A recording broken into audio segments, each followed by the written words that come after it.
Дорогие друзья, приглашаю всех пройти. Dear friends, I invite everyone to take their seats in the audience. We've assembled for you a very impressive panel. And this room will host a breakout session, which is called New Technologies at the Service of People, Look into the Future. Evgeny Kuznetsov, the managing partner with Digital Evolution Ventures, will moderate this discussion. The microphone is yours. Thank you very much. All the speakers, could you please take your seats at the stage? And while you are getting to the stage, I will do the introduction. Alexei Borovkov, the founder of the Center of Computer-Intensive Technologies and rector of the St. Petersburg Polytechnic University, Maxim Fedorov from Skoltech, Ekaterina Solntseva with Rosatom, Alexander Krainov, head of the Machine Intelligence Lab of Yandex, Alexei Natyokin, founder of Open Data Science, and our special guest, senior counselor, head of the Department of the Representative Office of the European Union in Russia, Richard Berger.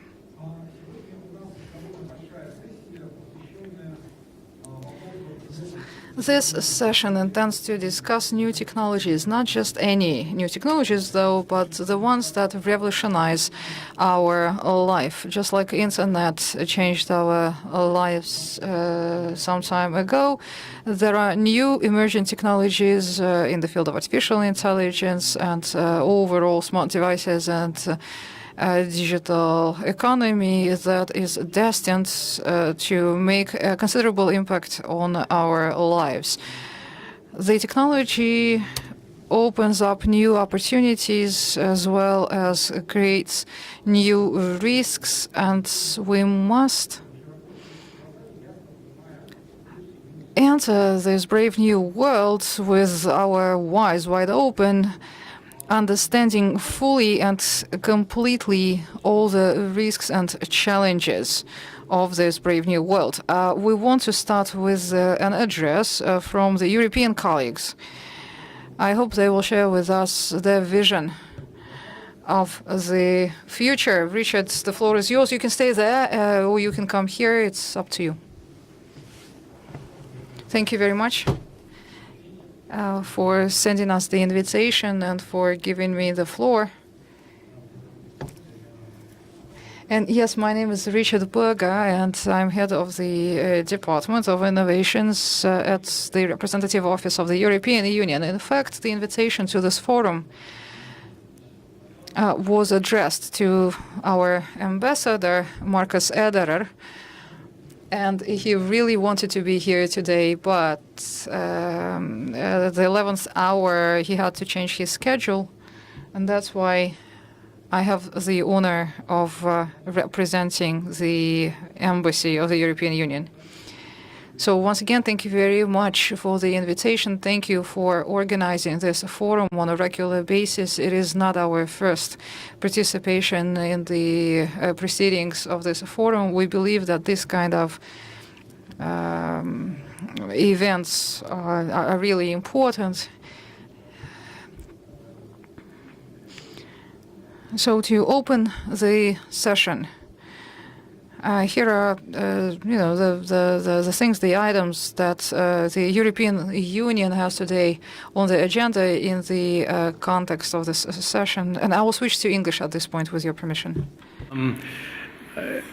In the European Union, we of course recognize that the internet and internet-based technologies are one of the most important drivers of change in our economies and in our societies, and that it will certainly remain so for the foreseeable future.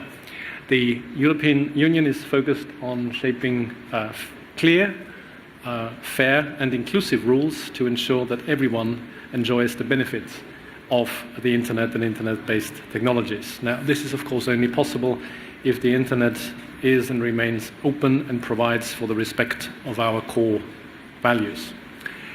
In the EU, with the completion a couple of years ago of the European Union's digital market, a single market strategy, we have built up the policy backbone for the European Union to fully engage in and reap the benefits and the advantages of the digital transformation.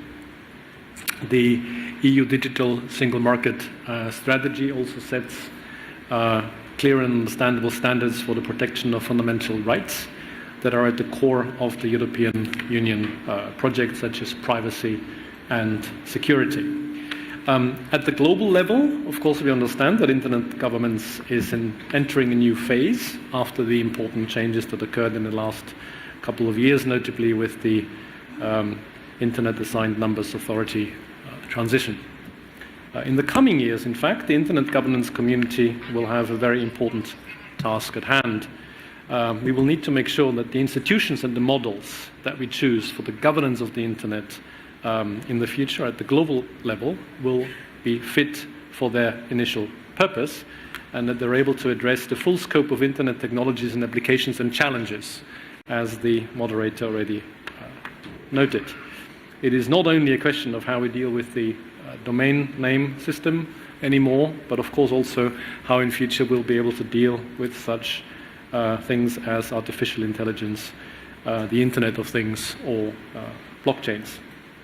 Now, as many of you are aware, the European Union is a strenuous advocate of the multi-stakeholder model for internet governance as the most inclusive and participatory model for achieving policy consensus and making decisions. For this model to work, we need to make sure that all the voices are heard in a constructive and comprehensive dialogue. This is exactly where, in our view, the role of national and regional initiatives, such as the Russian Internet Governance Forum, becomes crucial. In our view, in fact, national and regional initiatives are the best platforms to attract stakeholders, involve them, build consensus, and convey messages at the global level. And for that, we will need to improve the coordination between the different Internet Governance Fora. We also believe that this is the most appropriate way to address novel issues such as artificial intelligence or blockchain, or other issues about which we don't even know yet. This is also, as an example, why we have recently launched, under the auspices of the European Union, the International Association of Trusted Blockchain Applications, an association that will address all the conditions for making distributed ledger technologies a success, including issues that concern the global governance, interoperability, and regulatory conditions of such systems. We proceed on the assumption that only together can governance, the private sector, and civil society govern the internet, its key technologies and applications. In this respect, and that's the last point we wanted to make, we recognize, of course, the role of public authorities in ensuring the respect of democracy, rule of law, and the implementation of the rule of law, and the protection of the public interest online, in the online environment. We also, in this context, of course, support a greater involvement and participation and responsibilities of the private sector in the global internet governance debate. At the same time, we do not forget the most fragile parts of the community, in particular developing countries and civil society, for the purposes of closing the digital divide, capacity building, and awareness raising to promote a truly multi-stakeholder model. The World Summit on Information Society established that internet governance would be managed by the different stakeholders in their respective roles. This is, in our view, a beautiful example to use an ugly word, multi-stakeholderism in modern policymaking, where all the voices are heard and responsibilities are shared.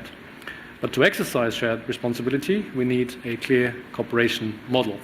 We therefore invite the Russian Internet Governance Forum to contribute to our collective effort of building such a model and improving the global governance of the Internet. With this, I would like to thank you for your attention, and I remain, of course, at your disposal for participation in discussion afterwards. Okay, thanks a lot. Спасибо большое. Thank you very much.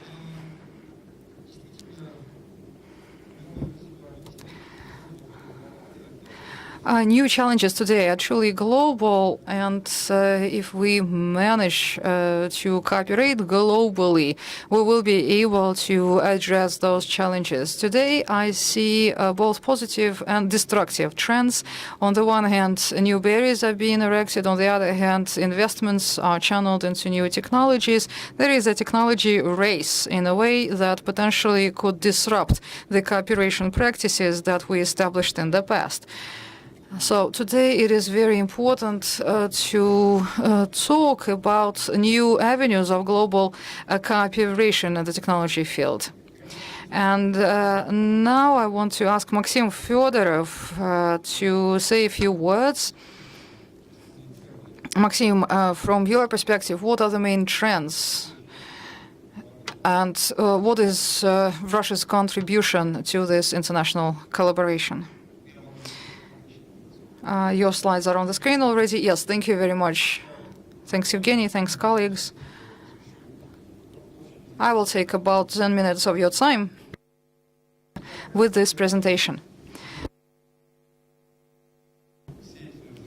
In my slides, I will try to discuss how Russia is integrated into the modern industry of artificial intelligence and other emerging technologies. Big data is the technology that's been developing at exponential speed. Can you see the slides behind me? Yeah, okay. So as you can tell from this chart, the growth has been really aggressive. Today, the world has more data than were generated in the previous 200 years. We live in the era of big data. People alone will not be able to process all these huge amounts. We need artificial intelligence or some such technology that will store and derive new insights from these big data. Exponential growth of big data correlates very well with the exponential growth of computing power. As you can tell from this graph, computing power stimulates the development of artificial intelligence. You can tell from this graph that AI has already beat the world champions in chess and in Go, and those achievements again correlate very well with the advancements in computing power. Artificial intelligence. Well, with this slide, I wanted to show you what was happening with the transportation at the start of the 20th century. On the first picture, as you can see, we are seeing 1910, and mostly we see horses on this photograph. The infrastructure also had to be adapted to horses. And the cities at that time were built and planned for more horses. But then cars appeared, and then in just 10 years time, I mean, at 1900 there were horses, in 1910 we only see one horse among the multitude of cars. And the problems that were associated with horses disappeared, and new ones associated with the cars emerged. We cannot predict what will happen in 2025. We don't know what will happen to the means of transport. You know that many companies are developing their technologies. Yandex is doing that. Huawei technology came to Skolkovo some time ago, and we demonstrated our first manless flying vehicle. Maybe in just 5 years, we will see a dramatic change in the means of transport. The concept of noosphere was postulated by a Russian scientist, researcher, Vernadsky.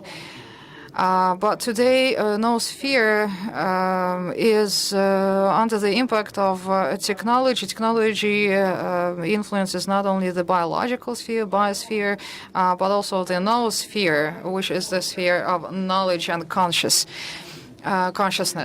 So speaking about the new paradigm of coexistence of humans and machines, I think that we will be seeing a co-evolution of the two.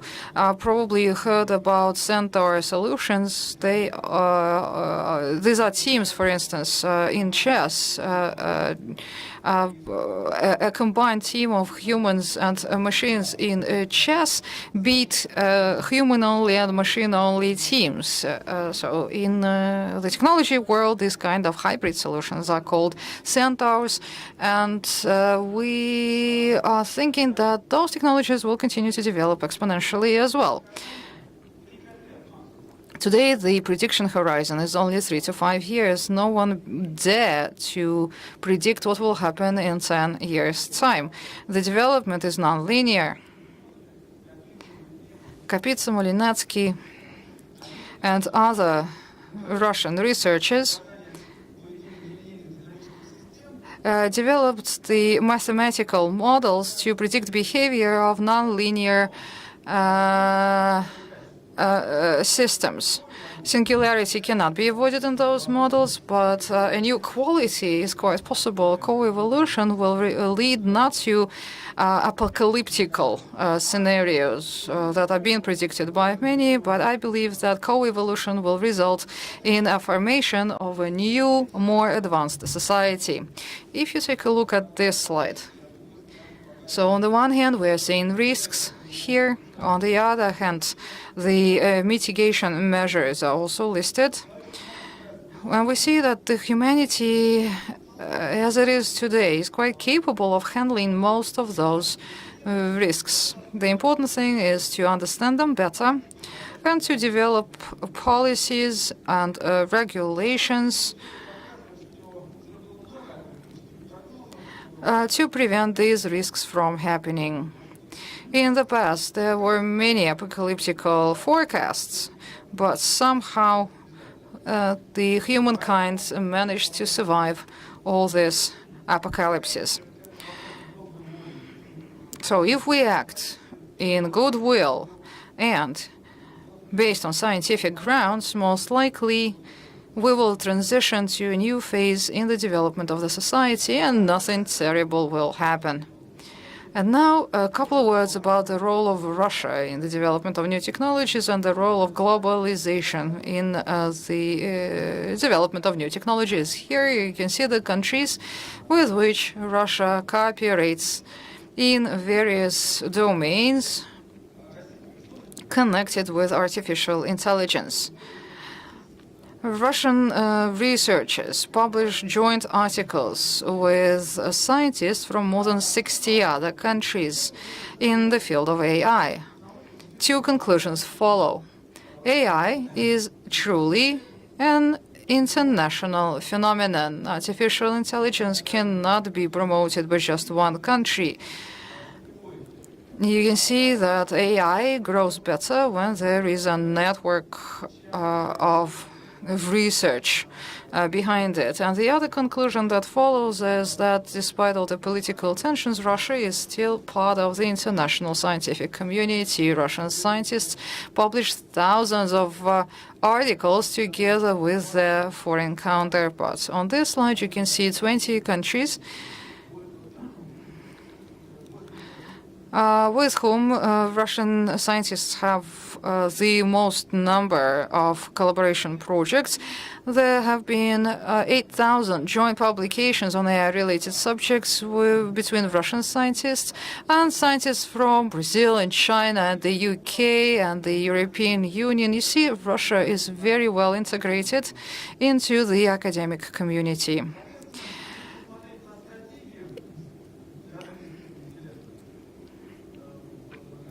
And now if we look at the strategy for the development of AI in different countries of the world,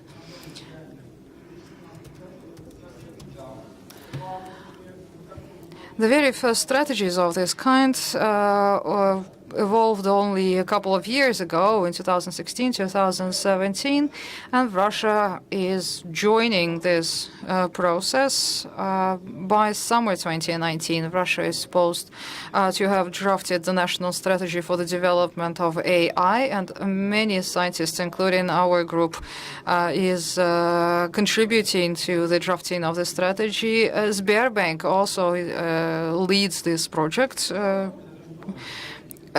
So what should go into the strategy? What it should be built upon?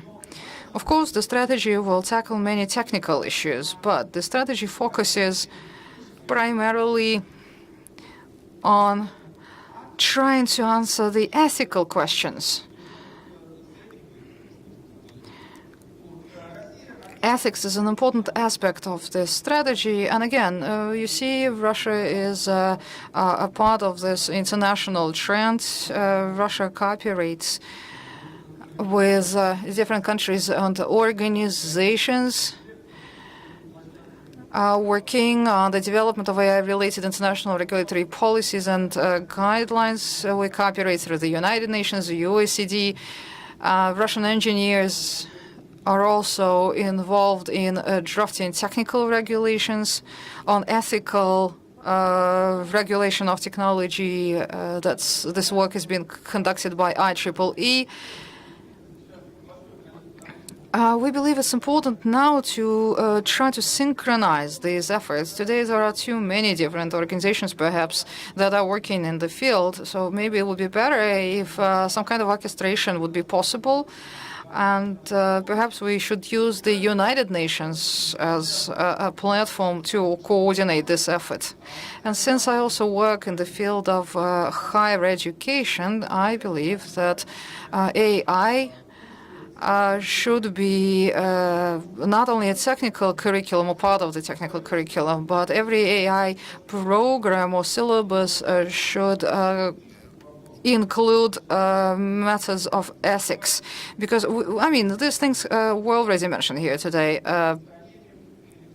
Big data, privacy, exponential growth of this technology, its propagation. So it's very important that education programs are certified also on the philosophical and the ethical aspect of them. And the PhD students, master degree students, advanced training students should read courses of ethics in artificial intelligence and ethics in other nonlinear technologies with non-linear dynamics like the Internet of Things. Thank you very much. Thank you very much, Maxim. It gives us food for thought, and it will serve as good ground for our subsequent discussion. I'm glad that you talked about the technological singularity, because I'm the representative of the Singularity Institute in Russia, and our institute thinks a lot about how the next transition of humanity will look like. In the next phase, we expect not only to have more robots, we expect to have smarter robots. Whether humans will be the only smart, intelligent beings on Earth in the next 20 years or 30 years, it's a big question mark.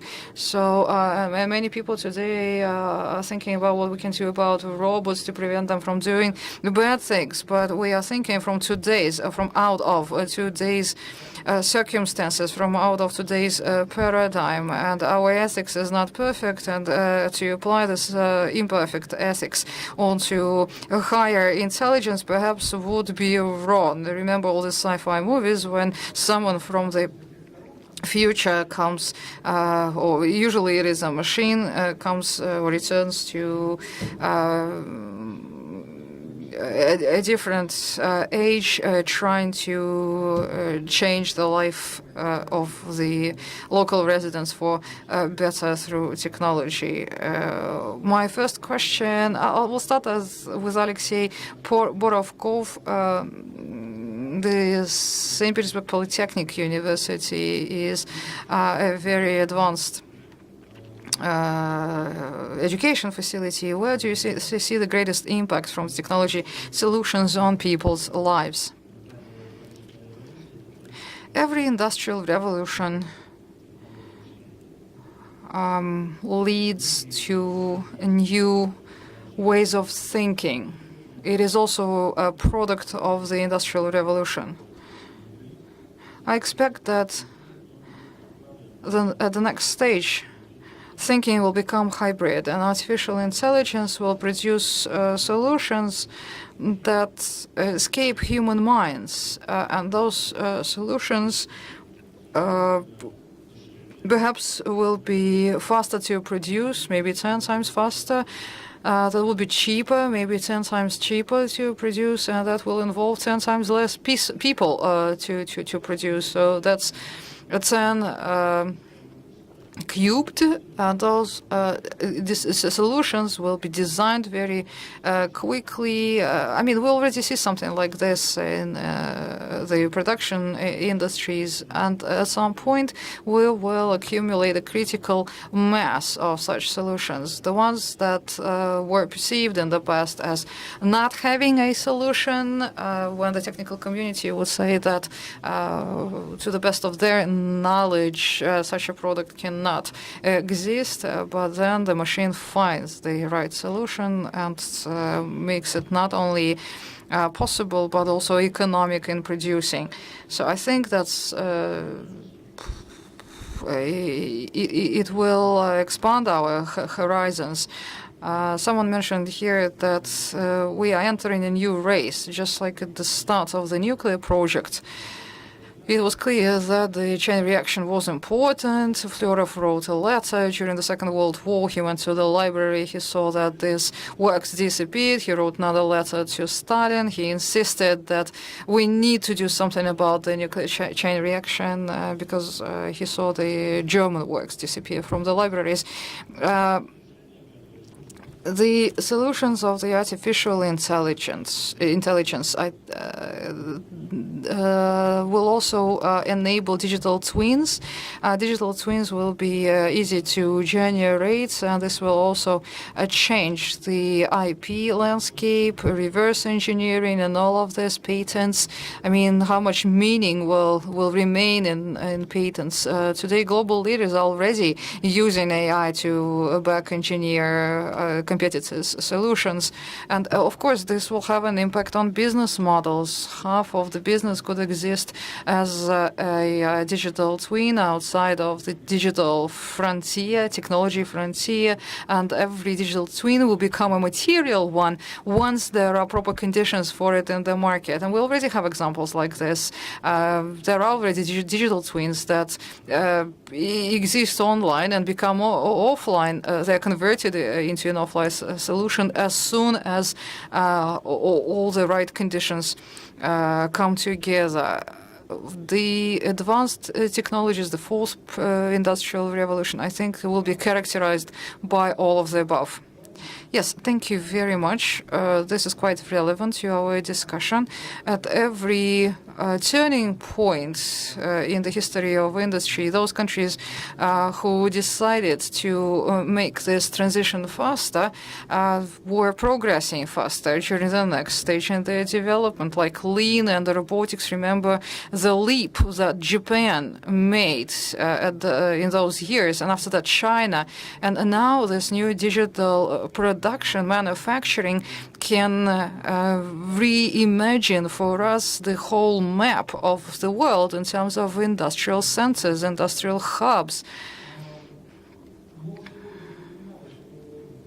It has already been mentioned today that digital means not only manufacturing, it means life. It means the environment in which we live, the autonomous cars and other services, the expansion of digital services into the real life. My question goes to Yandex, to Alexander Krainov. What do you expect the new industrial revolution to yield? What are your bets? Where do you place them?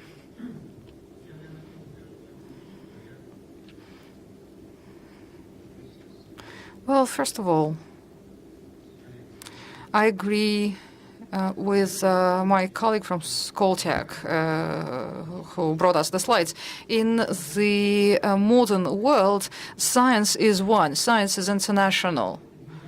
In AI, science is international. Doesn't matter what country you represent. If you are a scientist, you study works of other scientists, and countries do not matter, and they are usually published together with the source codes and everything else. So you, as a scientist, you get an insight, you have a new creative idea, and then you find another scientist. And again, the country of this partner is not important. And you design something new, and it all becomes part of this boiling pot from which everyone takes their share. So, of course, we can discuss why some countries have more scientists and others have less, and where the education is strongest. But eventually, the advancements made anywhere are available everywhere. So borders mean very little in science today.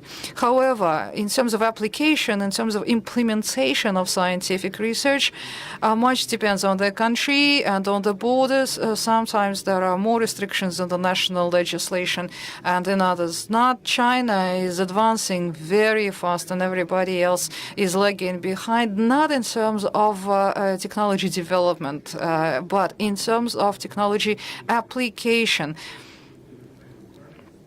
Where do we expect the next breakthroughs in terms of industries?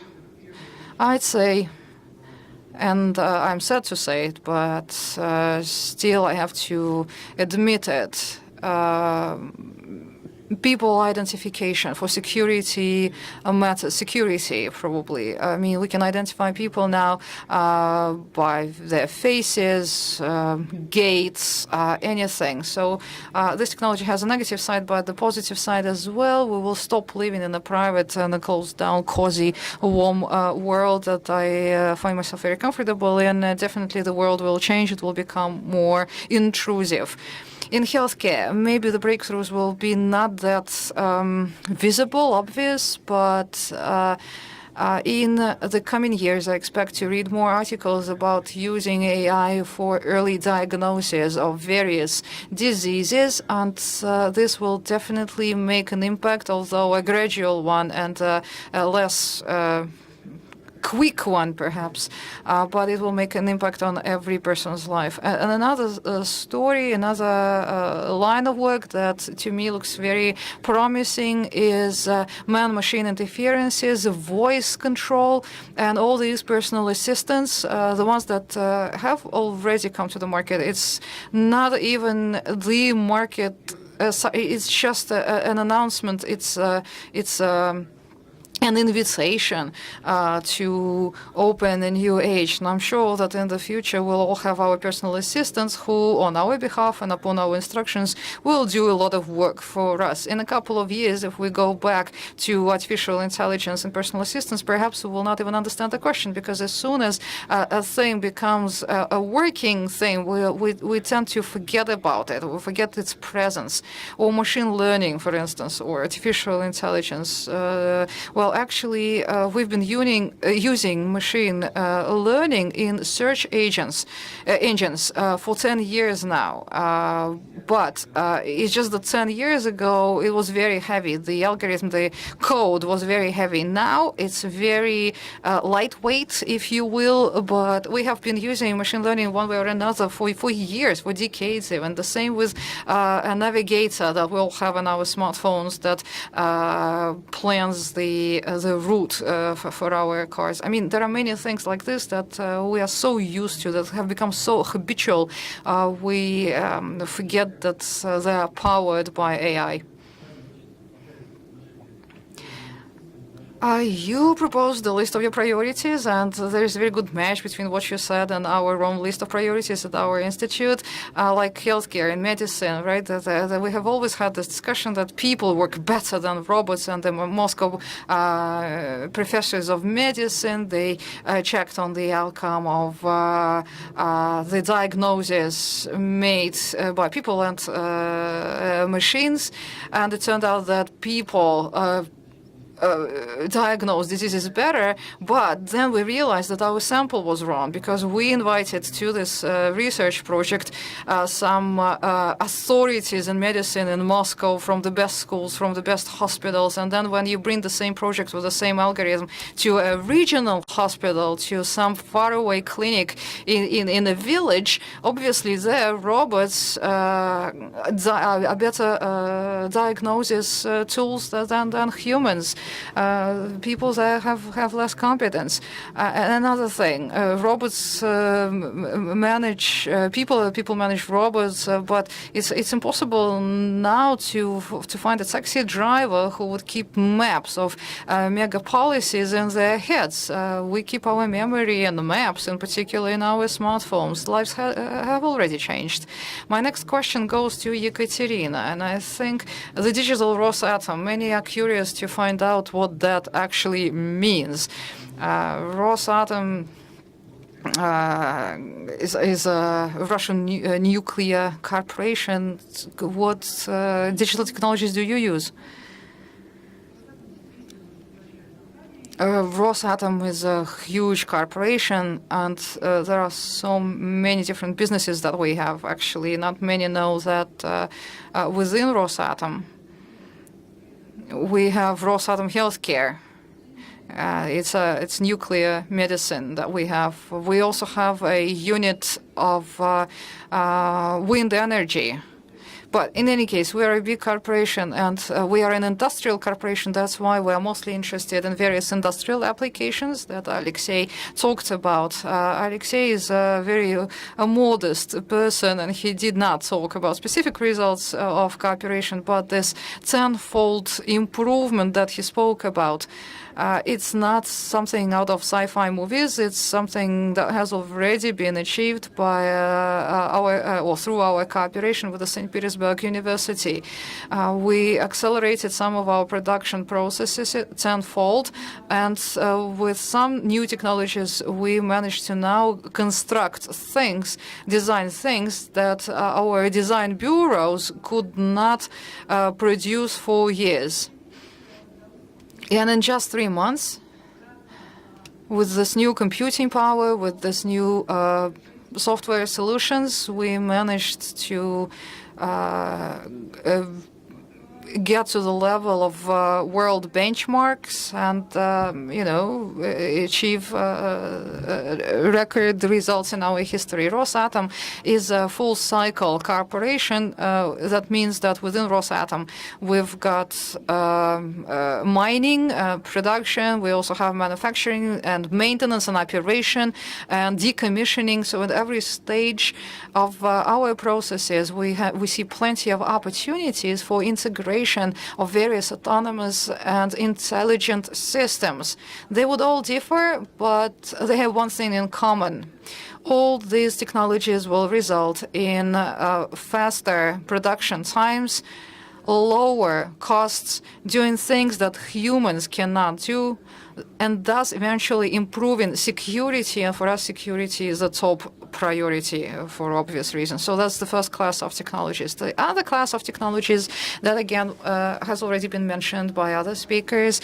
Someone talked about taxi drivers and the navigators, but in fact, artificial intelligence as a tool of supporting management and the decision-making process is absolutely indispensable, especially when you talk about big structures, businesses with a lot of data. The quality of decisions depends on the quality of the input data, on the quality and speed of their analysis, and on how complete your picture is.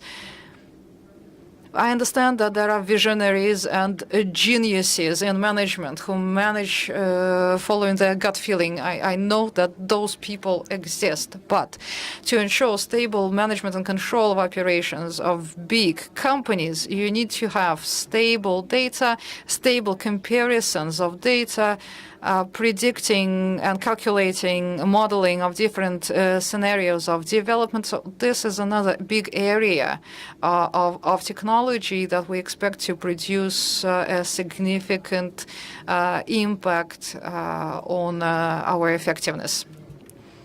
Yes, thank you.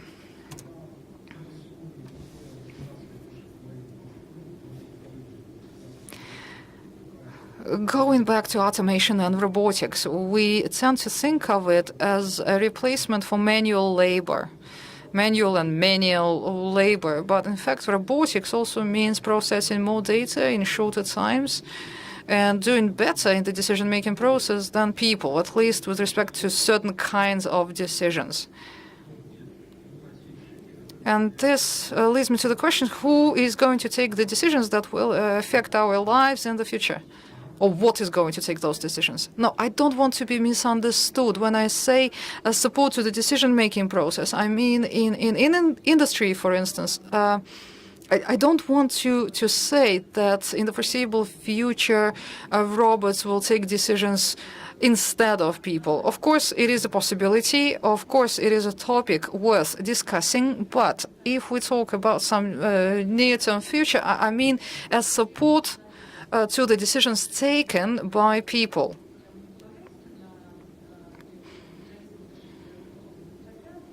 It's not a fully independent machine decision. But your example with healthcare, I mean, yeah, I can appreciate it that probably very soon we will rely more on AI than on human brains for diagnosis. I'm always running ahead of everything, of this discussion and of the future. And maybe my next question would be, wouldn't it be better if robots would take decisions for us? Because, like, going back to navigating software, navigators, you know, I mean, it's a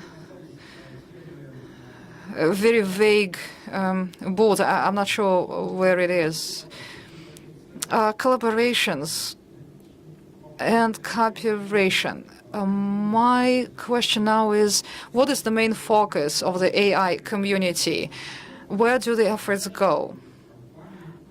There are customers for those technologies, and of course they drive the research, but the community itself, what would it like to work on?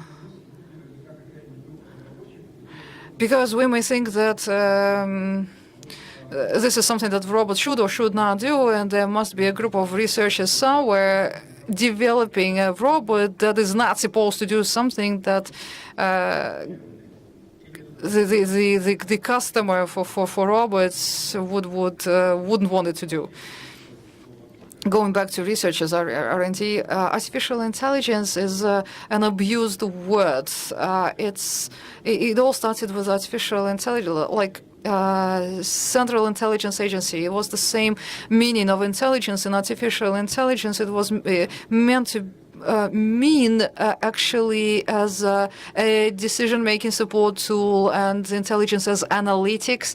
But later, because we tend to an anthropocentric view of the world, whenever we hear intelligence, we mean intelligence of the kind that humans have. So all kinds of machine learning tools today are labeled artificial intelligence, while they should not be labeled like that. As to the community itself, well, there are so many different fields of study. There are engineers in our community, and the engineers want to make the tools better, more safe, more secure, smarter, etc. Today, the industry matures and works with new and more adequate processes and tools and what to do, what not to do. There is now a new culture of testing those systems. Very often you hear those predictions, prophecies about the threats of AI, but usually people tend to forget about culture and ethics when they make those prophecies. But these practices already exist, and there are already ethical practices in the field. So the prophecies can be countered with this emerging ethics. But if you ask what this community would prefer to work on, well, we would prefer to work on something for which there is no solution yet. Working with text, for instance, there are many things that can be already done with text, and yet there are many other things that cannot be done, like translation, for instance, interpretation, and interpretation not only of a written text, but also the translation that synthesizes the voice at the same time, or natural language processing, when the machine gives you an answer as if you were addressing your question to a human instead of just showing you the links. People want to work on something that excites them, you see. But if we only worked on something exciting, we wouldn't make probably much progress. So we must also work something that brings benefits, that is useful, that has usefulness. So there are a lot of technologies and the whole culture also of testing, the applications with a view to ensuring ethical trade, ethical this and that. So people, whenever they hear AI, I mean the wider audience, they either think miracles or they have this AI fear-mongering, the Elon Musk type. But in fact, the AI community are part engineers and part academicians. They are scientists, researchers.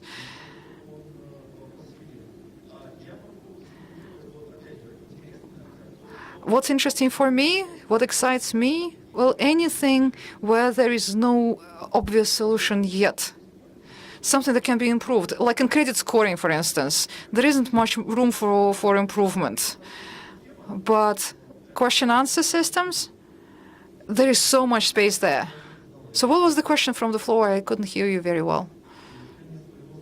Improving my, what, health? I'm sorry, I can't hear you. Can we have a mic or something? Or later, can you save the question for the Q&A session? Yes, please go on.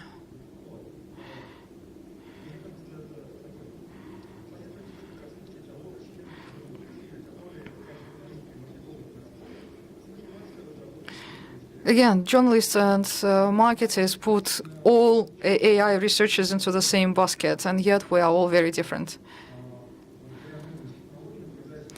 Well, thank you. I think that... Can I add something else? You may find it ironic, but my colleague from Yandex has just said everything that I wanted to say. So you can add his words to my contribution here, and you will get a complete answer from me. We know that some processes take ages to improve, and we expect the new class of technologies like AI or whatever, machine learning, whatever, big data, we expect them to dramatically speed up things or to invent something that didn't exist before, and now we can't imagine our lives without it. So there are many ethical and regulatory issues associated with such phenomena. We have certain conventions. We have habits, customs. Like, to give you a very popular example, we have a habit of driving the cars. We are in the habit of getting into the car with a human driver behind the steering wheel. It's a mental picture that we all have in our heads. But for 10 years now, there is artificial intelligence that's quite capable of not only keeping the car on track, but also to park the car and to take decisions on the road in a case of, say, a potential accident. And then we start to apply human ethics to these new scenarios. And we run into dead ends, basically. We all take different decisions, although we are aware of common rules. But how can we make robots aware of the rules of ethics? We can't transfer human ethics to robots. Robots are capable of behaving in accordance with their own ethics. MIT recently set up a famous experiment. There is a simulator. MIT asked people to explain to the robot with the simulator how to act in a certain incident.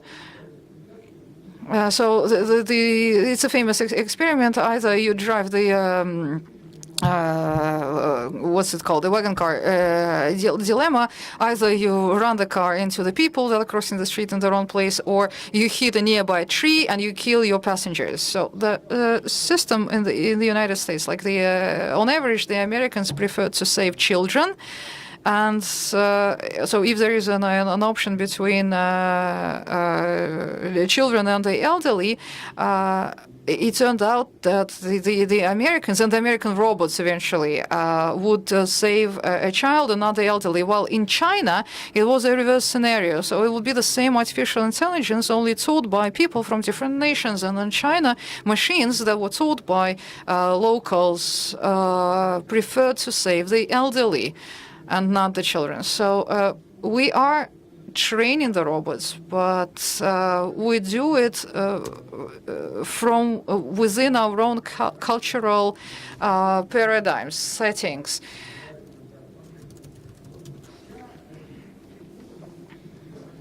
So here I see two problems. One is how we regulate the robots and what's to permit to them and what's to prohibit them to do.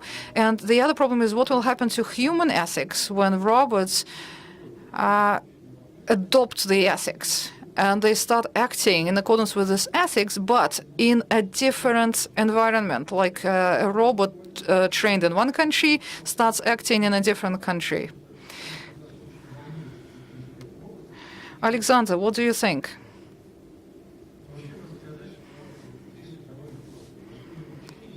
Well, in machine learning, it's all straightforward. In machine learning, there is always a penalty for an error, for a mistake.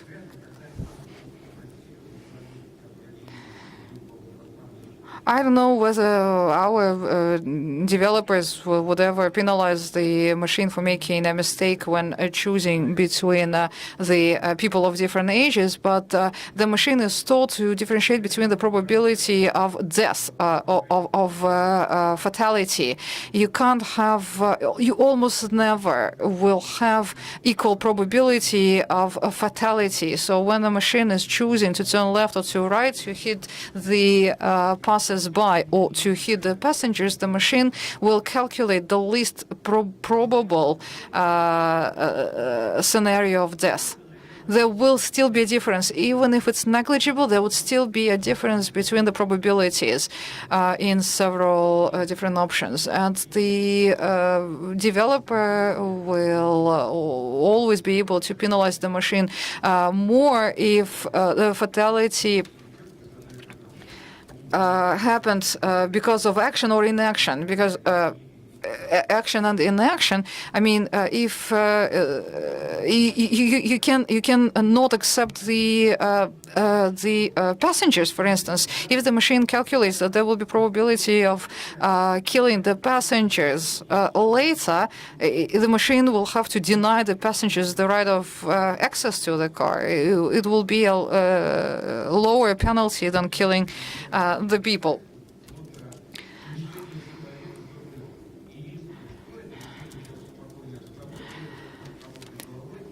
The machines are taking decisions just like humans do in the respect is that both humans and machines have to take the decision. But the decision is not of the machine. The decision is still of the developer who wrote the code.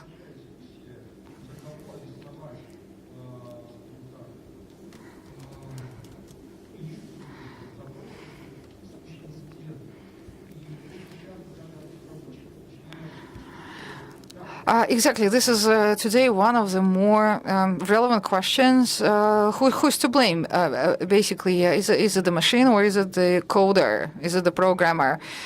Sometimes responsibility is diluted. So on the one hand, to push all the blame to the developer would be the easier option, but the developer probably is not capable of foreseeing all possible scenarios. And some new scenario comes up, and whether the developer is to blame. Well, actually, humanity already addressed this issue. You know that there are manless flying vehicles, and we've already been past this stage. It's quite a common manless vehicle. You are all familiar with it. It's a lift or an elevator. You remember in the very first elevators, we used to have a man driver, because should something happen, this man driver assumed all the responsibility. He pressed the button, opened the doors. But now all elevators are automatic. You select the floor, you press the button yourself. So it's about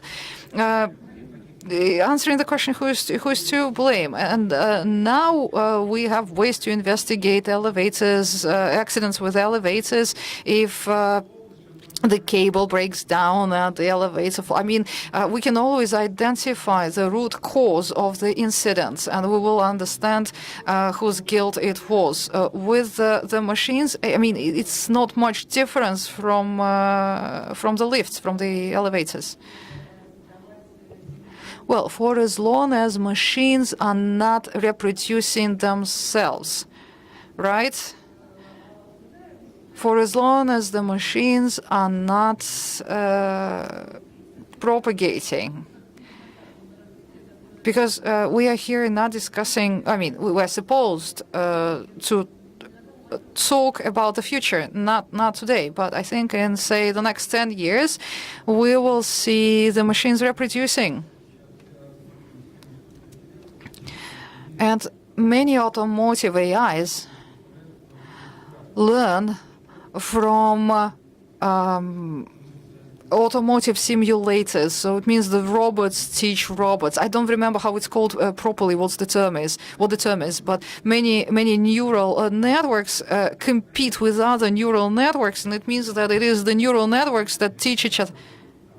Yes, exactly. That's what I wanted to say. This neural network that won the Go championship, it learned from the experience of the other neural network. Well, it's not exactly like this. Actually, it learned from its own matches, but it's wrong to say that it learned by itself. What I mean to say is the architecture of the network to decide which match should be taken for learning and which should not be taken for learning. I mean, all these decisions are still taken by humans, by the original engineers. Yes, in the process of training, there is a significant independent component, and many researchers today are thinking about how to lower the impact of the human architect, but it's not the same as machine teaching a machine. It's totally not the same. It's very far from this, in fact.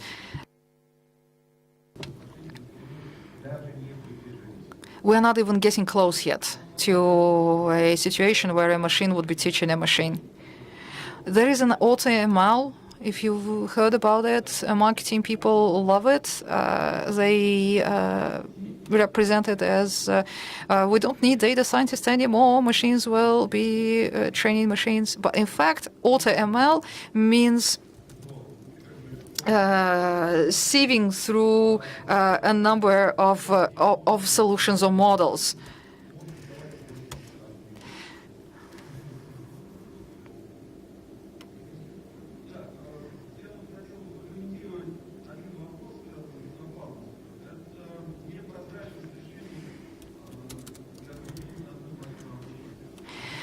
The decisions that are taken on the basis of machine learning are not transparent, and I think that this is the biggest problem. The decision tree has always been designed by people, the original one, and they were quite complex, and machine learning, emerged out of this old principle of decision trees. But today the biggest security issue is the decisions taken by the machines are not transparent. They are not clear. They are kind of a black box. And many documents that have been discussed both in Europe and in Russia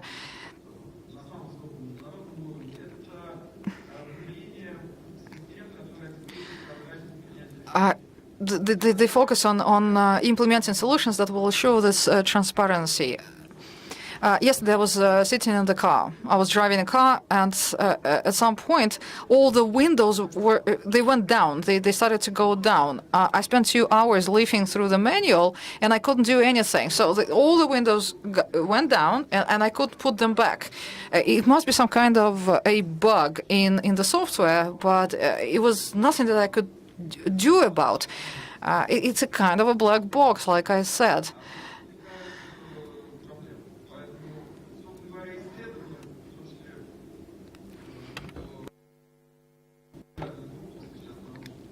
And many R&D groups today work on solutions which are not trivial, mathematically speaking, that will improve the transparency of the machine solutions. Or take Boeing and those examples. I mean, the cases of the recent weeks, two plane crashes.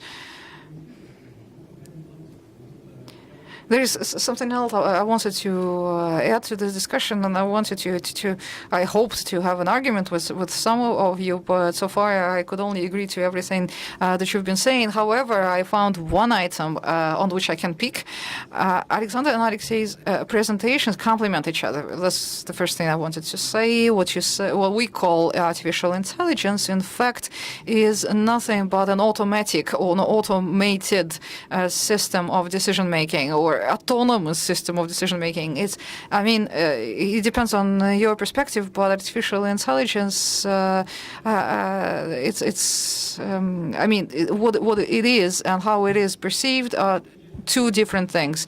So I agree. And you have always been using different terms that are synonymous but not the same. They are not similar, like intelligent or smart, for instance. Like one of the first questions of the session was whether humans will remain the only intelligent beings on Earth. But if you look around and you see what those intelligent beings, quote unquote, are doing to the planet on which they live, I don't know how mindful that behavior is, how much sense in what humans are doing, how much brains do humans put into their behavior. But that's an aside. When we talked about risks, yes, there are technological risks and risks embedded in the technologies, the way the technologies evolve. But as a government official, not as a mundane person, I just wanted to say that the regulation should make an attempt, at least, to address existing and potential risks. And among them is the risk of legislation itself, or rather of the legislative process. You know that it usually takes time and usually lags behind the rate of evolution of every new phenomenon, including technology. So especially in the context of technology, this risk is quite a pronounced one. It's important for the policymakers to be aware of it. So for the first time in human history, we face technological progress that is so fast and that covers all aspects of human life, and at the same time the legislative process is so slow compared to the technology process. It's a real challenge. When people in the field of machine learning start saying that intelligence is not exactly the intelligence, not the same as brains, but looking at it from the perspective of neuroscience, or machine learning emerged out of an attempt to simulate the activity of human brain. And the progress that we've seen so far, we understand so much better how human brains, neural networks function, and now we can use some of our findings in real practice. There is a startup, right? And startups employ people and their skills. machines can drive better than humans. We don't need that skill for our work, and it becomes an exocortex, for humans. Not only our internal brain changes, but also our brain becomes integrated with external neural networks.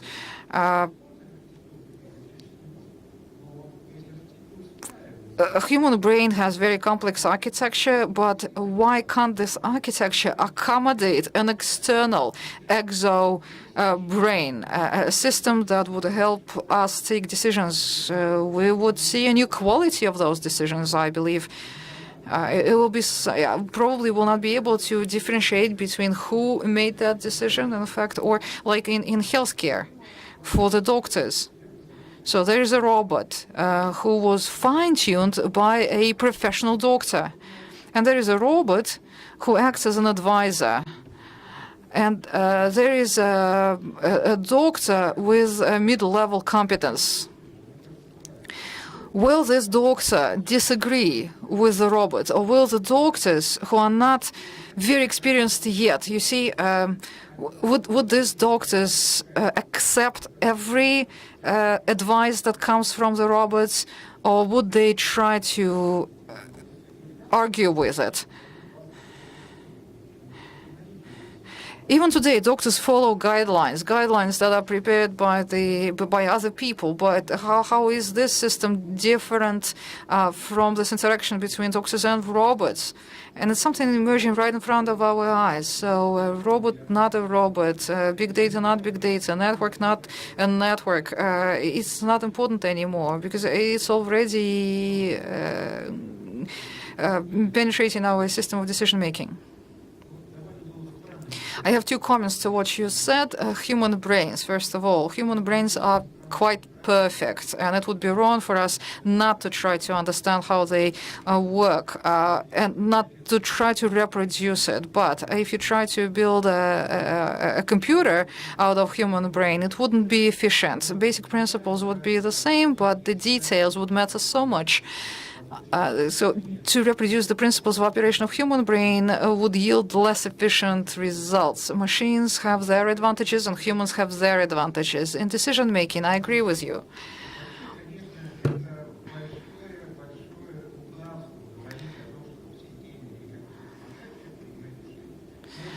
If the decisions are assisted by robots, I think the decisions are taken by robots. I've seen this in action several times. I've seen how eye doctors work.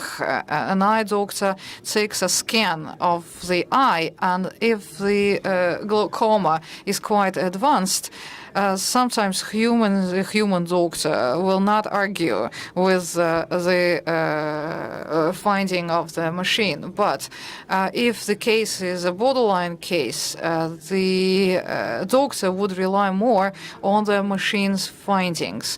But the more this doctor operates together with the machine, the more the machine learns.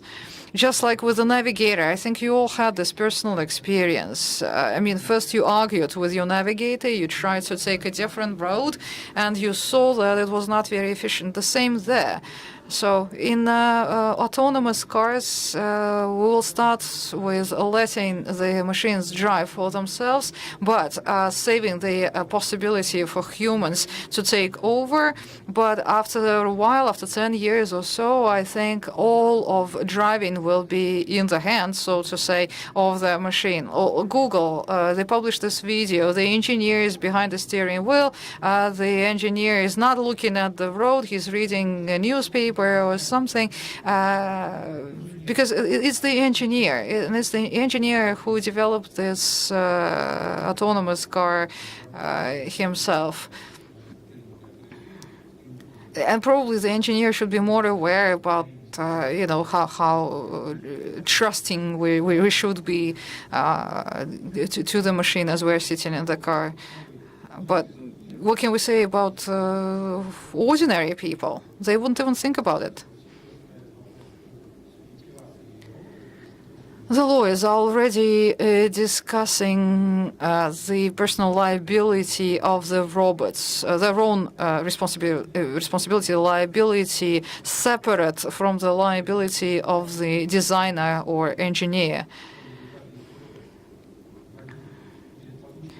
And if the robot, the driving robot, for instance, learns from adapting to the owner, to a particular passenger or owner, if the machine knows that the owner likes driving fast and there is an accident because of that, because of overspeeding, the engineer would not be to blame, because the engineer did not teach the car to drive fast. It was the owner. But in any case, we don't have too many autonomous cars on the roads yet, so probably it's one of the more remote risks. But let's go to the near future. What will happen to people who lost to the competition? We'll take drivers again.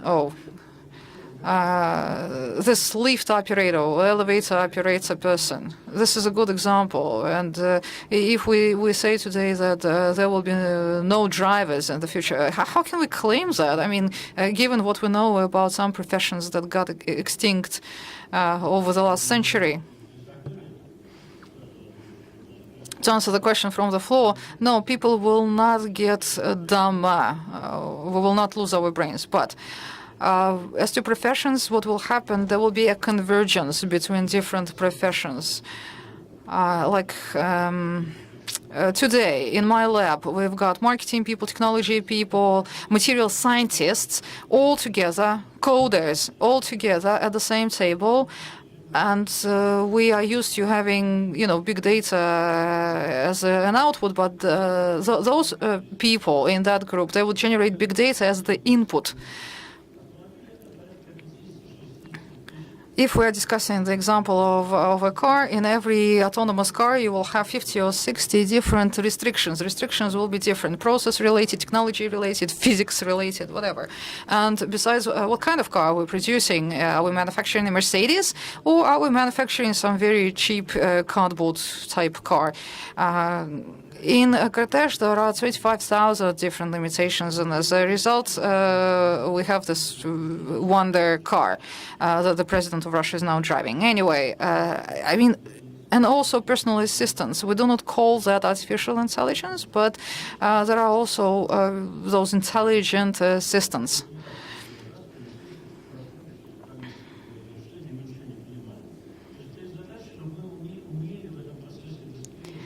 And our solutions, of course, they become smarter. The important thing for humans is to get smarter slightly faster than the personal assistants.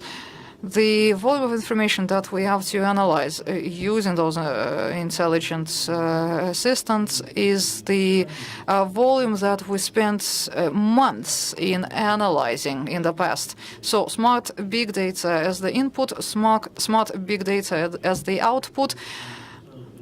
One of the Russian professors called this beneficiated ore from day one, enriched ore. So General Electric a day generates more data than they can process in a day. In a year, GE generates 42 terabytes of information, and they are flooded. They suffocate on this information, and they don't know where to store it. So the question is, as always, in the balance of data generation, data processing, the balance of humans getting smarter, at least at the speed of human intelligence or machine intelligence.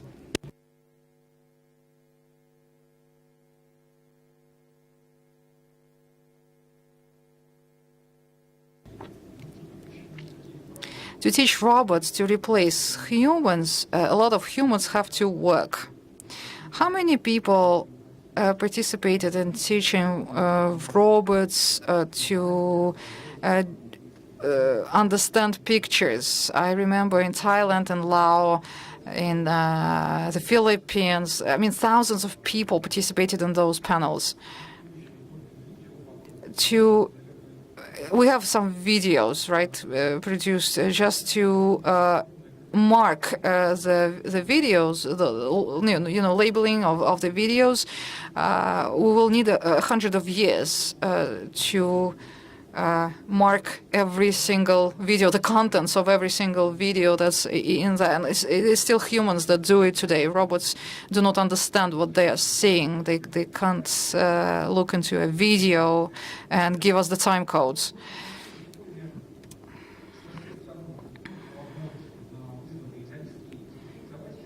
And since we talked already about risks and challenges, let's now turn to another side of the story. What should be the policy of growing into this future? What should be corporate policies, government policies, global policies? What are the steps? What are the strategies? What are the approaches that we should take? I will ask Ekaterina to open this discussion. Rosatom is one of the pioneers in this field in Russia. So what do you have to say? Rosatom.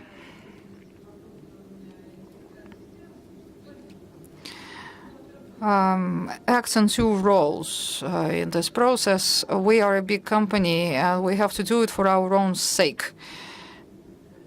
I mean, today we can't afford not to investigate state-of-the-art technologies. Digital twins, for instance. We called our program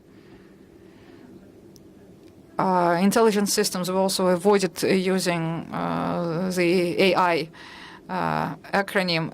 But in any case, our program is part of the Rosatom strategy adopted in November last year. The strategy overall consists of 11 programs, and our intelligent systems programs is part of this bigger strategy. And I could maybe give you specific examples of things that we have already managed to do, but I don't think that that would be very interesting. There is something much more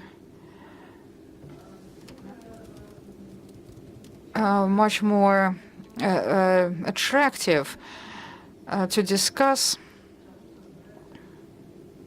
much more intriguing, which is nationwide digital technology. Again, we need to start with the definitions. I see here a problem with the terms. And the big problem is we do not have the terms. We haven't yet settled on the definitions. Some time ago, and especially the consultants, they all have their own words, their own jargon, and every consultant's presentation would start with the caveats and information and notices saying something like, whenever I say digital transformation, what I mean is, anyway, at the moment, Rosatom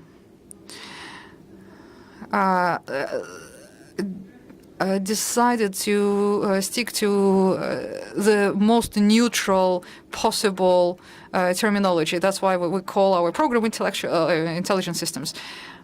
There is a government plan on how to develop digital technologies in Russia, and there is a procedure attached to this plan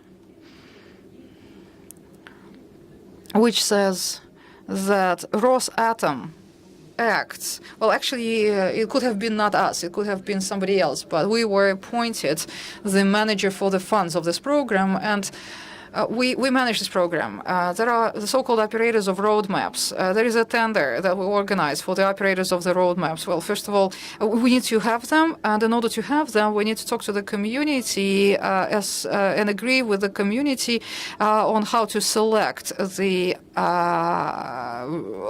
roadmap operators, how to organize tenders, and how to control for the operations. You know, perhaps that last week we held the tender and we selected 9 operators for 9 roadmaps of different technologies. Again, one roadmap is called AI and the other one is called big data. And I'm not sure I agree with this kind of separation, but in any case, so we've got this plan and we have those 9 work streams very well. So together with the community, we agreed on the rules of selecting the operators and we selected them last week. But even if you are the smartest operator ever, you will not be able to write a strategy or a plan for the development of your particular technology for the whole country within a short period of time, because in any case, you will have your perspective. You will not be able to, or necessarily not be able to see the big picture. So we have experts, and we started this work for every of the 9 work streams in January this year with an expert study. We've got experts invited from around the country, and we set up task forces or steering groups for every work stream. The groups are not very big. We did this on purpose to keep, everything concise. The groups consist of the best experts we could find from the country. First, the experts talked about how these roadmaps should look like, what should be included, what should be excluded.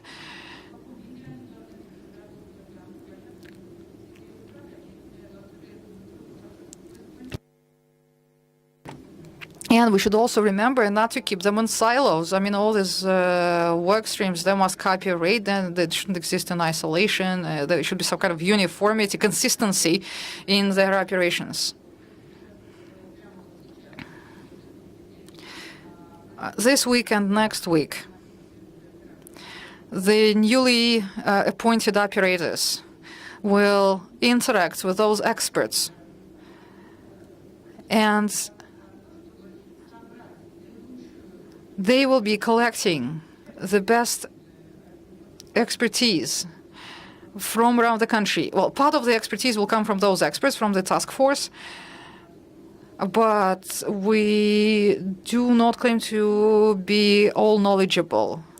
That's why we want to embrace a wider expert community, and by the end of May, we hope to have at least the first draft of the roadmap. Obviously, it will be a living document and it will be updated at least on an annual basis. You can't write a roadmap for 5 years and stick to it. In 1 year, it will already be outdated. But we hope to see the first draft of these roadmaps by end of May in Kazan. We have already scheduled a conference to discuss that, and it looks like, well, for the first time in history, in a way, all the things that could not converge in the past now converged. That is to say, it all got together. The government funding, the government's interests, the organizations, the experts. The process at the moment looks right on track, and it's going quite smoothly. I'm trying not to be overly optimistic at this point, but because when the government becomes interested in digital technology, private businesses, and I started my career in a private IT business, I become skeptical. But what I'm seeing is progress. I see that the process is not stalling; it's moving. Okay, thank you very much. This is very interesting. And okay, I have a question to Alexei. If I am not mistaken, you're one of the experts, and you participate in the drafting of one of those roadmaps. Going back to digital manufacturing, do you think these new opportunities and new challenges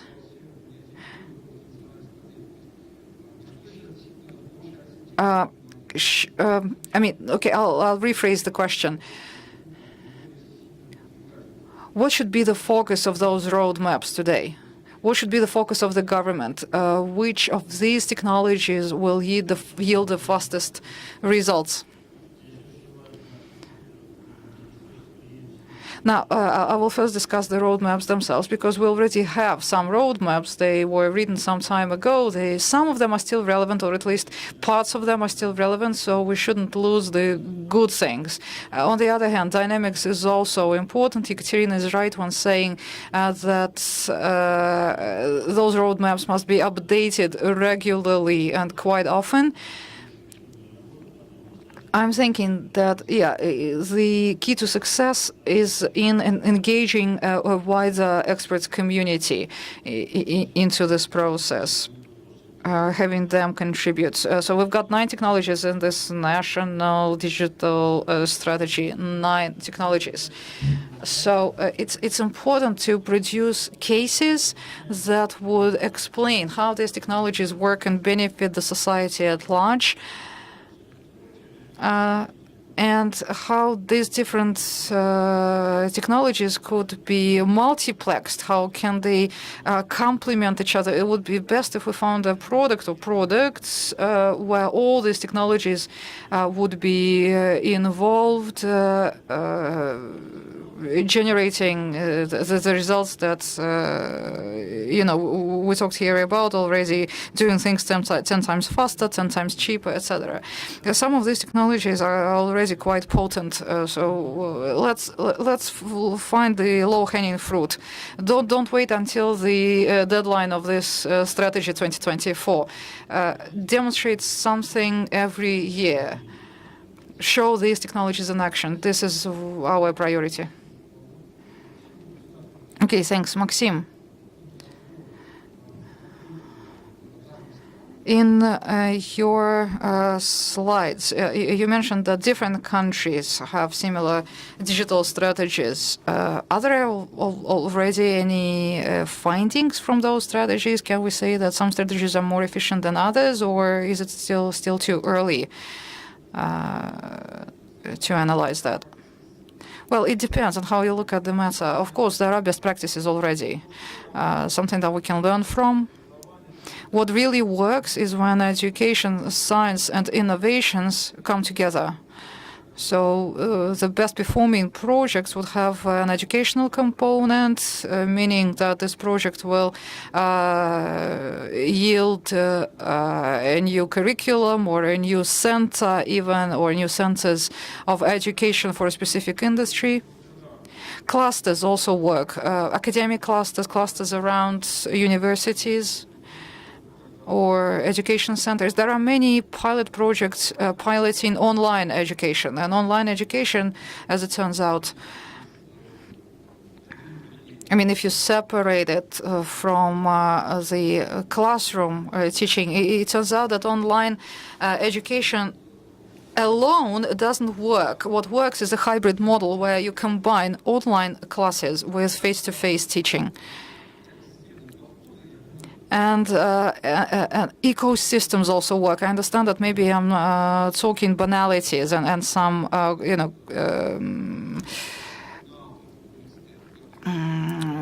things that are very familiar to the audience. But actually, when you start with a university and the university spins out some business, like in the UK, Cambridge, Oxford, those 2 university cities are surrounded, they are immersed in small and medium businesses and also offices of bigger companies like Microsoft. Or take Silicon Valley, same story.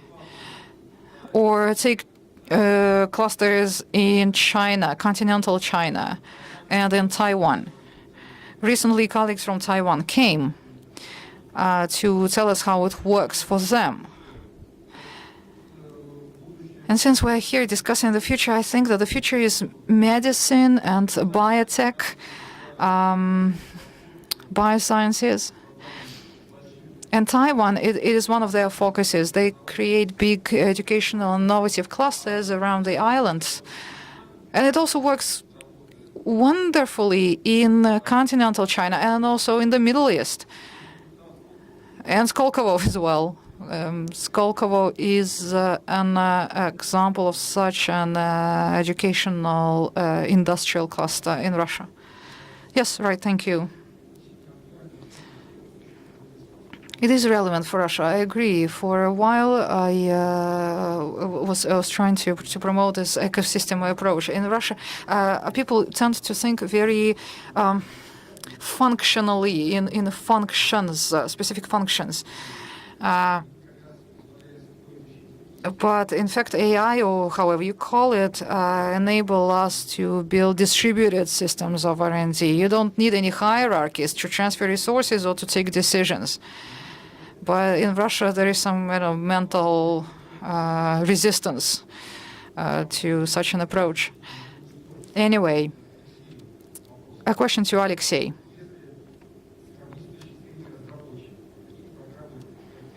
From the developer's point of view, what is the most efficient support program for you? What is the best support? Well, if you analyze national strategies of AI, you will see several types. One hyper-constructive type is China. Probably it is the most productive one in the world.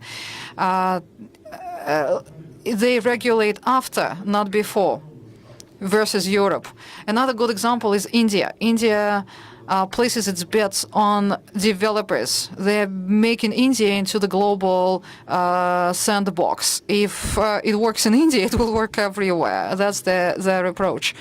The European strategies are very ethical, and they are carbon copies of each other. And there are big expectations of the future American strategy because the U.S. AI strategy is,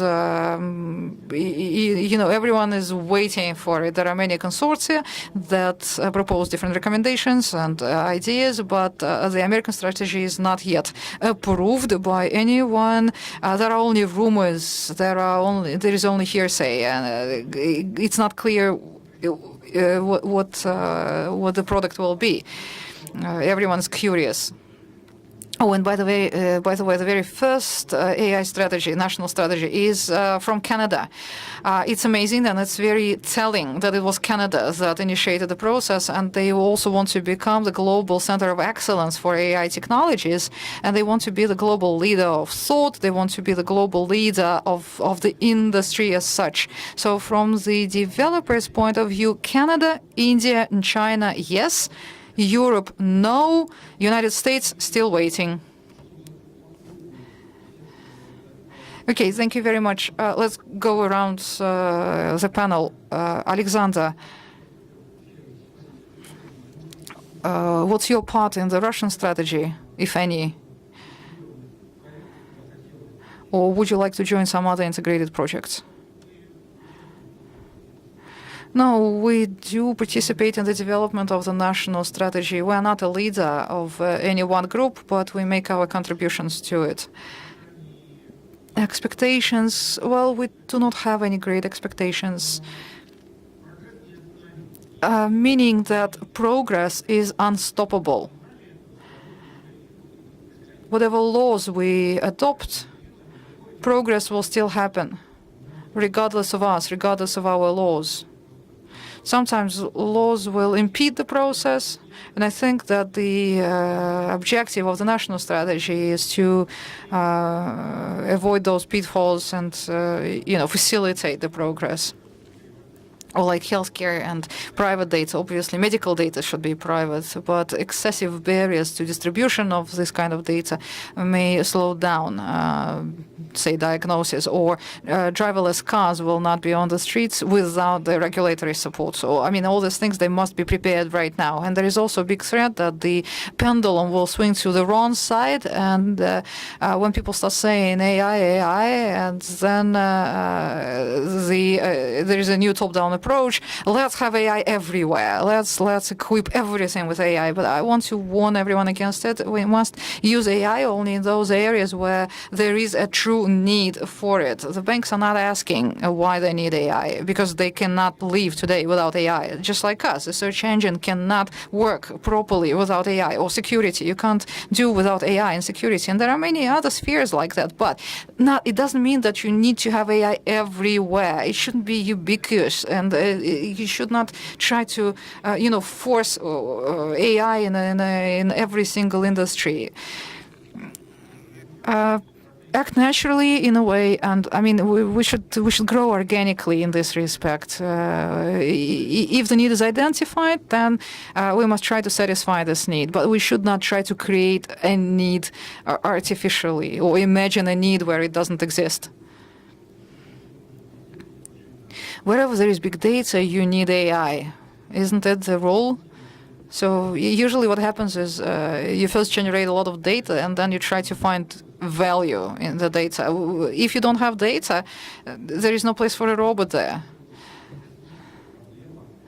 One of the more fantastical issues in Russia, I mean, it all starts with the cleanliness of data, the purity of data, the quality of data, right? So what happened in Russia is robots were trained on medical images.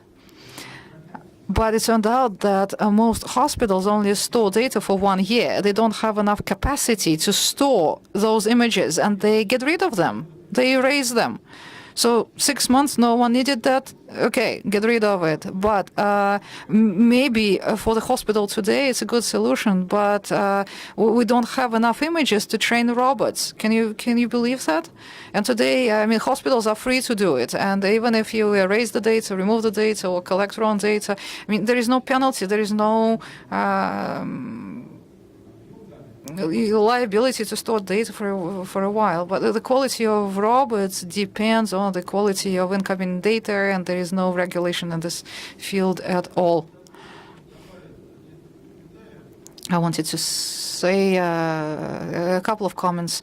Now, with respect to organic development, I think that the strategy exists for a reason. The strategy is required to plan proactively. Its purpose is in enabling the decision makers to plan proactively.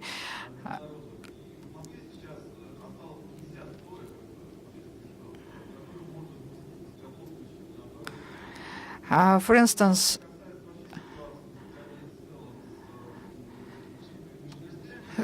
computing power. There is good correlation between the growth of GDP and the share of computing capacity in the country. In China and in the US, that proportion is very high. The share of the global computing capacity is very high, and this is the reason why digital technology develops very fast in those countries. Russia is below average compared to our input into the global GDP. Our computing capacity is below average. And if you analyze the place of Russia in the top 500, computers say, we've been declining in the last 10 years. We've been going down in this list. Speaking of strategic development.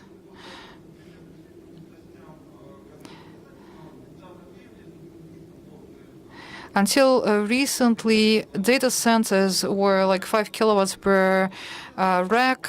They were low density, but now with the new technologies, machine learning and all that, it turned out that we don't have anywhere to place that.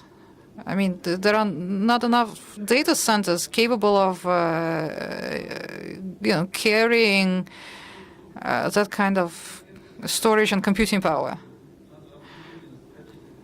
Think strategically.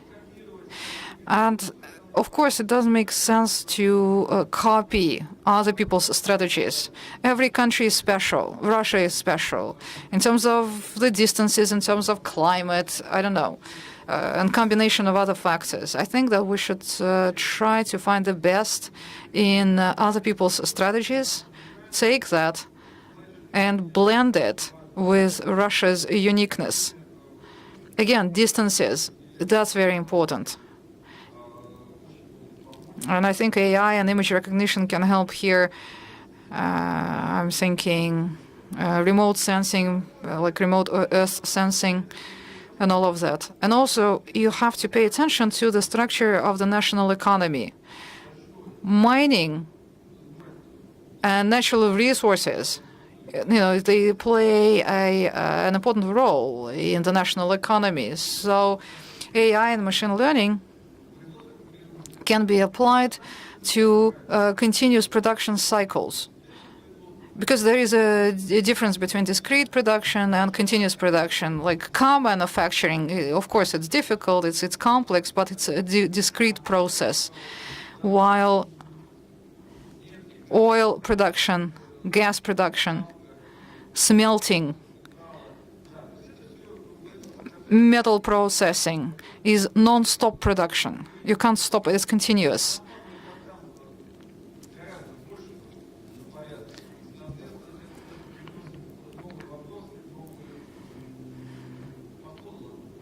And that requires a distinct approach to controlling the process. Gazprom Neft, today, it's an oil company. They are one of the most IT-intensive companies. They use space technology. I mean, you can't understand the rock, the soil, without computers today. And Gazprom Neft today is using predictive analytics and machine learning and big data collection and modeling. I think that's what strategies are all about. They're about the future.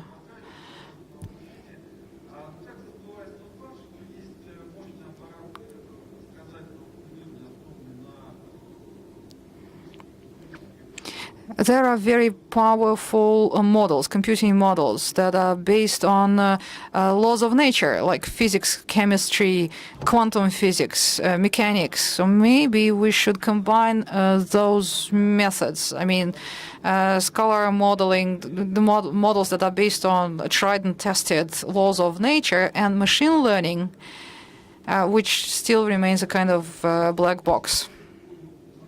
Thank you very much. I also wanted to share a couple of comments with respect to ethics and regulation of the European Union. I understand that your comment came out of a particular context, and you were talking about the future of AI and what is known as AI. Commonly, I just wanted to note that ultimately,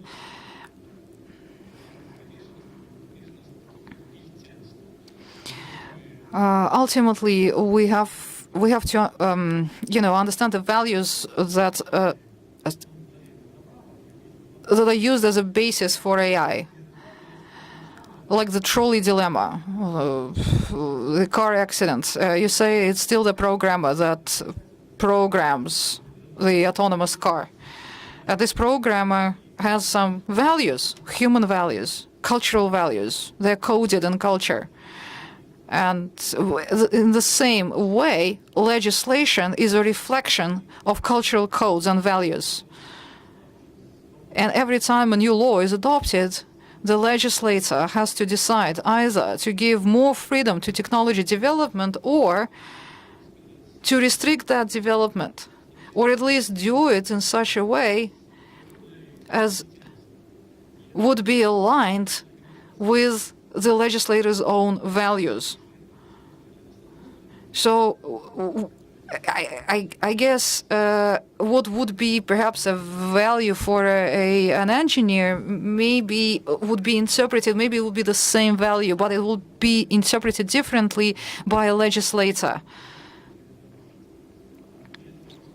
If there is a business case, like an economic case for a technology, this technology will find its way to the market one way or another, regardless of the barriers, regardless of the restrictions, etc. Especially, if we talk about those autonomous cars, and a technology may first emerge in the defense industry and then becomes a civil technology, like the robots. You keep discussing robots. All these issues must be addressed today, not tomorrow. Even if we don't have robots and AI everywhere today, the European Council has already adopted a resolution on ethics in robotics, and this GDPR, the directive that was adopted and came into force last year. You remember how much argument it caused and how much fights it provoked. But today, GDPR is perceived as a golden standard, at least for the current stage, for the current year. Thank you. Yes, thank you very much. We will pass the microphone into the audience very shortly.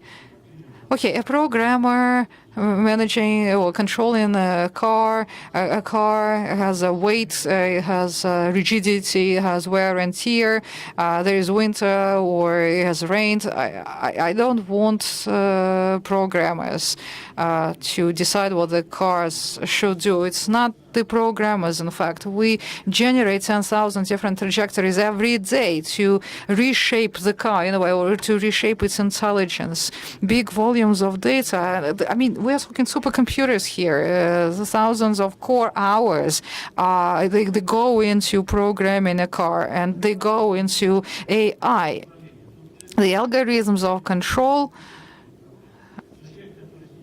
The person who sits behind the car, the steering wheel, depending on the circumstances, depending on the current situation, that person still has to take all these decisions to turn left or right.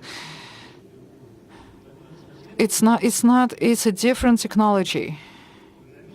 The programmer, it's not the programmers. It's a car is not a balloon. You can't control it. It's No. What I meant to say is the programmers set targets to the car. A target for training. And depending on what target you state or set, it determines your priorities in learning. And depending on what you penalize, it also determines your priorities. And yes, we have our own autonomous cars, and they accumulate 1 gigabyte of data per minute. And of course, no human will be able to process that much information.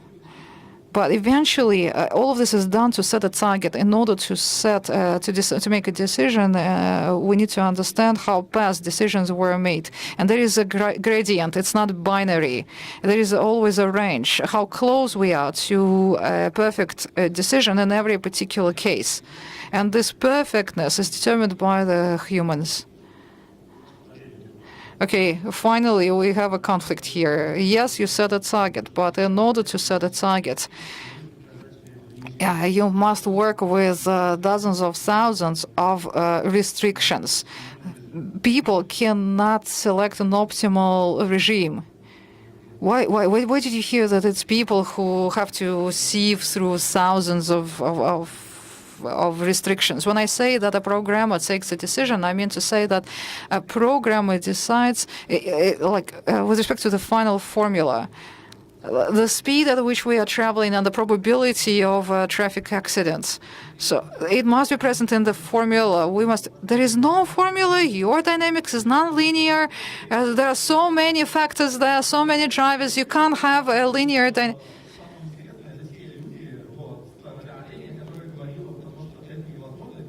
But you were the one who said that in the past there were so many technologies that people could not conceive. They thought that they were not possible, but then this technology became possible, and now we have... I need to stop this discussion right now, otherwise it will be endless. We have 5 minutes left, and I must take at least a couple of questions from the floor. Do we have microphones? But we expect a question, not a speech from you, okay? A question. There are living substances and non-living substances. Living substances in nature use neural models. Non-living substances follow an algorithm that creates an illusion of reasonable behavior. AI is an advertisement terminology. What's the question? What is your question? Okay, my question. Is it possible to design devices that would feel for humans, first test their own decisions on themselves, and then? But these devices already exist. They are called robotic systems. Robotic systems are not algorithmical. They are not programmed in advance. A question to Yandex. Alice, the personal assistant from Yandex, like Alexa.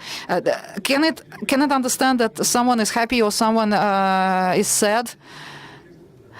No, they do not read. Alice doesn't read emotions. No, it doesn't know the emotions, but it knows the text. No, I thought. I mean, it would be a natural next step, but I thought that maybe it was already done. But there are already 3 startups for emotions recognition, emotional intelligence in the world. There are hundreds of them already. To answer your question, and maybe I'm not competent because you asked the question, I don't think that you received an answer. My answer to your question is no. I have a question, and I hope to hear from Rosatom and from St. Petersburg Polytechnic University. You talked about 1,000-fold increase or 10-fold increase of something. Rosatom said you used to have a design bureau, they couldn't design something for ages, and then you gave the task to AI, and it produced you whatever it was in a couple of weeks. Okay. Examples. There is a process unit. Well, okay. There is a vibration sieve in the mud purification device that's installed on an oil well. It's a non-linear task. You need to design this vibration sieve for drilling mud cleaning. In order to identify optimal parameters, we tested for several years different solutions. We also did some reverse engineering from the analogous device. And last year we gave the same task to an AI, to a model. 2 months. We used digital brainware. And in 2 months, based on the previous experience, based on the data that we collected over the past years, yes, the solution was produced, but it relied on previous experience. After that, so you build a digital twin. In 1 month, you launch the digital twin. Then you improve that particular digital twin. You update it. You present the product to the market. The global leader, it's a European company. They claim to have a digital twin as well. It means that in the first months, they will recover from the shock of our product. After that, that was in August last year, we expected them to produce a newer version of their solution. In September, we didn't see a new solution, but we saw a change in the business model. And we also changed our business model, and we're already designing a solution for 10G, 11G, because right now it's 8, 9G vibration sieves. So if this global leader produces something for a 9G, then we will immediately launch our 10G product. We already have the model. We know how to do it. The product is already in the market. You can buy it. If you want this vibration sieve, you can buy it. I don't know if colleagues from Rosatom would be able to give an example like this, because much of their work is secret. Well, I can refer to this example that Vladimir has just presented. It was done, it was produced, we did it together, it was a joint project.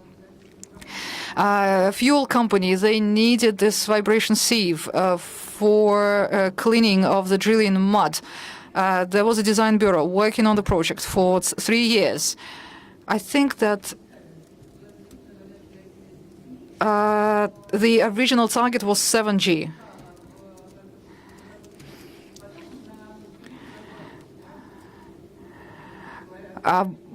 The design bureau produced something. We tested that something. It did not hold the stress. It couldn't withstand the stress. And then, in 3 months, we generated the model. We produced the calculations that allow us to reach not 7 but 9G, and we proved the concept and we tested the product, and we achieved those 9G immediately. A design bureau will be able to produce a new product every 2 months or 3 months or whatever. So, but here with machine learning, you get 5 different versions in a single day. In a single day. This is new technology, and this is the look into the future. Thank you very much, colleagues, for your contribution to this discussion, and thank you, the audience, for listening and for the questions.